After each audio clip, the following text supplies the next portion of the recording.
Hello friends, स्वागत है आपका एकदम स्टडी ऑनलाइन में। और आज पढ़ेंगे हम बौद्ध धर्म के बारे में। और इससे पहले भी हम जैन धर्म के बारे में एक वीडियो ऐसा ही सेपरेट कवर कर चुके हैं, उसे जाकर देख लीजिए और हमारे चैनल को सब्सक्राइब करिए, वीडियो को लाइक करिए। अब चलते हैं टॉपिक की ओर। तो बौद्ध धर्म की स्थापना महात्मा बुद्ध ने की थी और इन्हें एशिया का प्रकाश पुंज भी कहा जाता है। तो इनके जीवन के बारे में कुछ पहले चर्चा कर लेते हैं। तो इनका जन्म 563 ईसा पूर्व में लुम्बिनी में हुआ था, जो कि नेपाल में स्थित है। और इनके बचपन का नाम सिद्धार्थ था। इनकी माता का नाम माया देवी था, माया देवी है। और इन्हें महामाया के नाम से भी जाना जाता है, जो कि कोलियागढ़ राज्य की कन्या थी। और इनका पालन पोषण प्रजापति गौतमी ने किया था, क्योंकि इनकी माता की मृत्यु इनके जन्म के 7 दिन बाद ही हो गई थी। उनके पिता का नाम शुद्धोधन था, जो कि कपिलवस्तु के एक राजा थे। और इनकी पत्नी का नाम यशोधरा था। और इनकी विवाह 16 वर्ष की आयु में हो गया था। और इनकी पत्नी के कुछ अन्य नाम थे, जैसे गोपा, बीबा और भद्र कच्छा। इनके पुत्र का नाम राहुल था और घोड़े का नाम कंथल था। इनकी सारथी का नाम चार था। और इनकी मृत्यु 483 ईसा पूर्व में हो गई थी। अब चलते हैं आगे की ओर।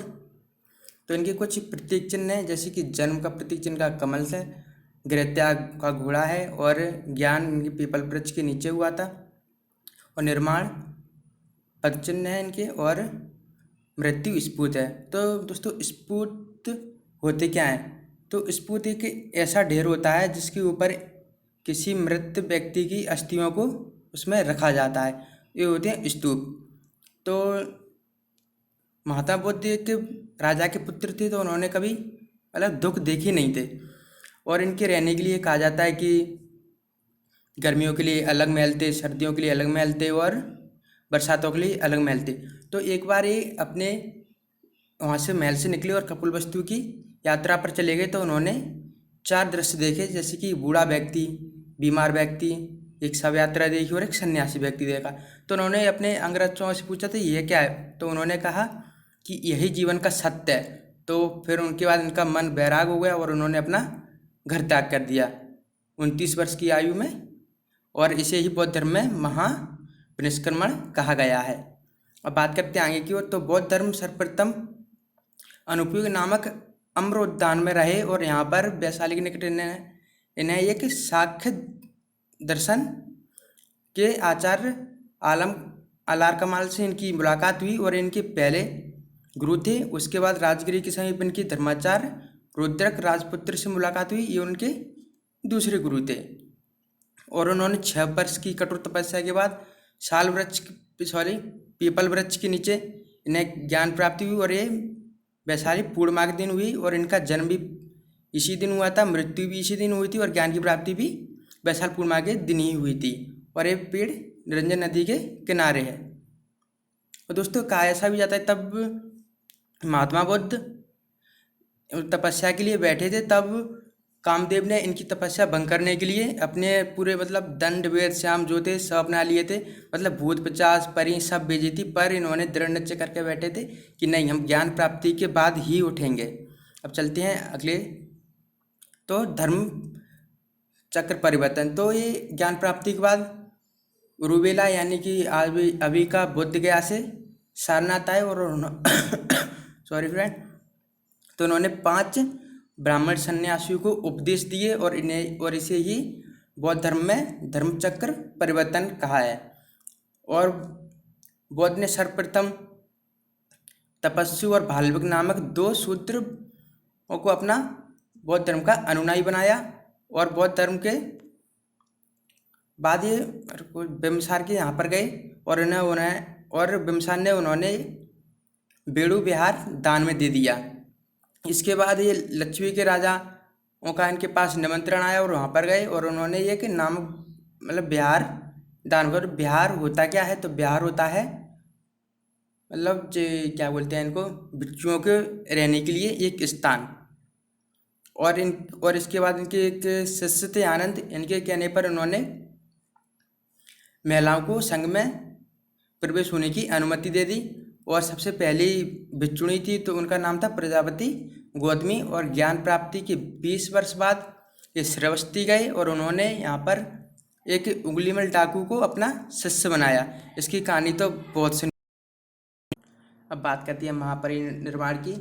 तो हिरण्यावती नदी के तट पर इनके जो शिष्य थे चंदू, उनके साथ इन्होंने भोजन ग्रहण किया और इन्हें अतिसार रोग हो गया और इनकी मृत्यु 483 ईसा पूर्व में हो गई।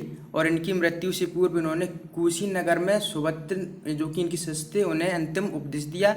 और इनका प्रथम उपदेश सारनाथ में था और इनकी उपदेश की भाषा पाली थी। और इन्होंने सार्वधिक उपदेश कौशल की राजधानी श्रावस्ती में दिए थे। और बात करते हैं बौद्ध धर्म के त्रिरत्न के बारे में। तो ये त्रिरत्न बौद्ध धर्म और संगम के त्रिरत्न है। और बात करते हैं त्रिपिटक के बारे में। तो इनके त्रिपिटक है सुत्तपिटक, विनयपिटक और अभिधम्मपिटक। तो सुत्तपिटक होता है बौद्ध धर्म के सिद्धांतों का उल्लेख, इनकी रचना आनंद ने की थी। और विनयपिटक यानी कि बौद्ध धर्म के नियमों की व्याख्या, और इसमें इनकी रचना उपाली ने की थी। और अभिधम्मपिटक होता है बौद्ध धर्म का प्रकाश डालना, मतलब इसके बारे में बौद्ध अभिपिटक के बारे में बौद्ध धर्म के ऊपर प्रकाश डाला गया है, उनके बारे में मतलब विस्तार से चर्चा की गई है। अब बात करते हैं बौद्ध के प्रसिद्ध स्थानों के बारे में, प्रसिद्ध मंदिरों। तो महाबोधि का मंदिर है जो कि बिहार में है। दाववाट थाई मंदिर है एक, और एक महापरिनिर्वाण मंदिर है जो कि उत्तर प्रदेश में है। चौखंडी स्तूप है, धर्मराज का स्तूप है, और धार्मिक स्तूप है जो कि उत्तर प्रदेश में है। और इनकी सार्वजनिक मूर्तियों का निर्माण गांधार शैली में हुआ था। बात करते हैं आगे की ओर। तो बौद्ध धर्म के अनुयायियों को दो भागों में बांटा गया है, भिक्षुक और उपासक। भिक्षुक वे होते हैं जो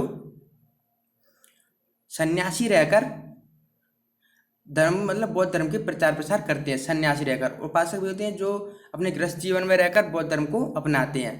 अब बात करते हैं इनकी बौद्ध महासभाओं के बारे में। तो प्रथम महासभा राजगिरी में हुई थी 483 ईसा पूर्व में, और इनके शासनकाल में अजातशत्रु के शासनकाल में, और 10 इनके महाकश्यप। द्वितीय हुई थी वैशाली में 368 ईसा पूर्व में, और इनके शासनकाल में हुई थी कालाशोक, और इनके अध्यक्ष थे शावकमीर। और तृतीय हुई थी पाटलिपुत्र में 250 ईसा पूर्व, और इनके शासनकाल अशोक के शासनकाल में, और मुक्तिपुत्र इनके अध्यक्ष थे इसके। और चतुर्थी हुई थी कुंडलवन में जो कि जम्मू कश्मीर का स्थान है अब, और प्रथम शताब्दी में हुई थी, और इनके शासनकाल में हुई थी कनिष्ठ में, और इनके अध्यक्ष थे भासुमित्र।